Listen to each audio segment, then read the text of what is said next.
Մշակութային արժեքների արտահանման գործընթացների իրականացման համար Տուրքի նոր տեսակներ կսահմանվեն։ Ազգային ժողովի կրթության, գիտության, մշակույթի, սփյուռքի, երիտասարդության և սպորտի հարցերի մշտական հանձնաժողովի նիստում նախարար Ժաննա Անդրեասյանը ներկայացնում է պետական Տուրքի մասին օրենքում փոփոխություններ կատարելու մասին օրենքի նախագիծը։ Մեր գործող օրենքում ըստ էության մենք ունեինք շատ պարզ ձևակերպում մշակութային արժեքների արտահանելու կամ ժամանակավոր արտահանելու իրավունքի եզրակացության կամ թույլատրող փաստաթուղթ տրամադրելու մասին, որը բավարար չի ամբողջ դաշտը ծածկելու եւ հնարավոր նաեւ դեպքերը կարգավորելու տեսանկյունից։ Այժմ առաջարկվող փոփոխություններով առաջարկում է մշակութային արժեքների արտահանման լիցենզիա, եզրակացություն, մշակութային արժեքների ժամանակավոր արտահանելու իրավունքի եզրակացություն, որը թույլատրող փաստաթուղթ է։ Օրենքում ներառվել են նոր եզրույթներ, որոնք հնարավոր են դարձնում ավելի ճկուն և տարանջատված քաղաքականություն իրականացնել մշակութային արժեքների արտահանման պարագայում, տեղեկացրեց նախարարը։ Մասնավորապես սահմանվել են հետևյալ եզրույթները. Հանքագիտության և հնեաբանության հավաքածուների կամ առարկաների արտահանման լիցենզիա, եզրակացություն, ինչպես նաև մշակութային արժեքների վերամշակում մաքսային տարածքից դուրս մաքսային ընթացակարգի կիրառմամբ արտահանման եզրակացություն և հանքագիտություն և հնեաբանություն հավաքածուների ժամանակավոր արտահանում և վերամշակում մաքսային տարածքից դուրս մաքսային ընթացակարգերի կիրառմամբ արտահանման եզրակացություն թույլատրող փաստաթուղթ եզրույթները ներառվել են օրենքում։ Փոխվել է նաև Տուրքի չափն, ասաց նախարարը։ Մասնավորապես գործող օրենքում Տուրքի չափը հնգապատիկներ, բազային Տուրքի, այս պահին մենք առաջարկում ենք մեկ մշակութային արժեքի համար բազային Տուրքի 10 պատիկի չափով կիրառել Տուրքը եւ 2 եւ ավելի մշակութային արժեքների դեպքում բազային Տուրքի 15 պատիկի չափով, միևնույն ժամանակ կրկնօրինակների պարագայում Տուրքի չափը պահպանվել է, ինչպես նախկինում, այժմ էլ առաջարկվող նախագծում բազային Տուրքի եռապատիկի չափով ենք առաջարկում կիրառել, միաժամանակ արտոնության մասում վերանայվել են փաստաթղթերի անվանումները։ Հանձնաժողովը դրական եզրակացություն տվեց նախագծին։ Հաջորդիվ հանձնաժողովում քննարկվեց ՔՊԱ-կան պատգամավորներ Թագուհի Ղազարյանի և Սիսակ Գաբրիելյանի ներկայացրած պատմության և մշակույթի անշարժ հուշարձանների ու պատմական միջավայրի պահպանության և օգտագործման մասին օրենքում փոփոխություն կատարելու նախագիծը։ Սա այն հուշարձաններին է վերաբերում, որոնք ներառված են հուշարձանների պահպանական ցանկերում, չի վերաբերում այն կրոնական վայրերին և շենքերին,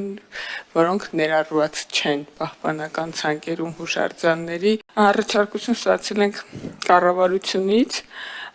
նախնական տեքստում գրված էր, որ օտարման հետ կապված համաձայնության կարգն է մշակում կառավարությունը։ Կառավարությունը առաջարկում է տրամադրման և մերժման կարգը օտարման, այսինքն և տրամադրելու դեպքում առանձին կարգ պետք է սահմանվի և մերժելու դեպքում առանձին կարգ պետք է սահմանվի։ Հայաստան խմբակցության պատգամավոր Լիլիթ Գալստյանին հետաքրքրում է. Առհասարակ այն մշակութային արժեքները մանավանդ կրոնական, որովհետև ձեր ուղղվածությունը կրոնական կառույցներին էր հատկապես վերաբերում, առհասարակ օտարման ենթակա չլինեն։ Առհասարակ չլինեն օտարման ենթակա։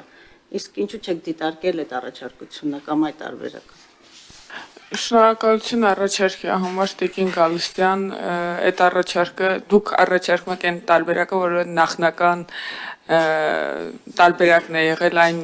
գաղափարի, որի ես առաջարկել եմ կառավարությանը, սակայն այդտեղ սահմանադրականության հարց կա, եթե օրինակ խոստանակ որ չեք վիճարկի սահմանադրական դատարանում, կարող ենք փորձել այդ տարբերակով առաջ գնալ, որտեղ այնուամենայնիվ որքան էլ հուշարձանի մասին է խոսքը, սեփականության իրավունքի սահմանափակման ինչ որ չափ կա, որից ավելին տնօրինման սահմանափակման այս դեպքում հարց կա, որից ավելին սահմանադրականության հետ խնդիրներ է առաջացնում։ Ընդդիմադիր պատգամավորը հիշեցրեց մայրաթոռի տարբեր հոգևորականներ բազմիցս նշել են, որ ընդհանրապես դեմ են պաշտամունքային կառույցների, եկեղեցիների, վանքերի ու վանական համալիրների որևէ ձևով օտարմանը։ Այս նախագիծը ըստ էության այսպես հիմք չունի, հող չունի իր տակ, որովհետև մենք նախադեպը չենք ունեցել, հակառակը ես այն դիտարկել եմ որպես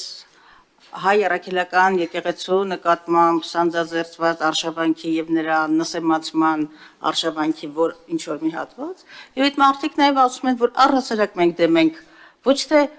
մերժելու կամ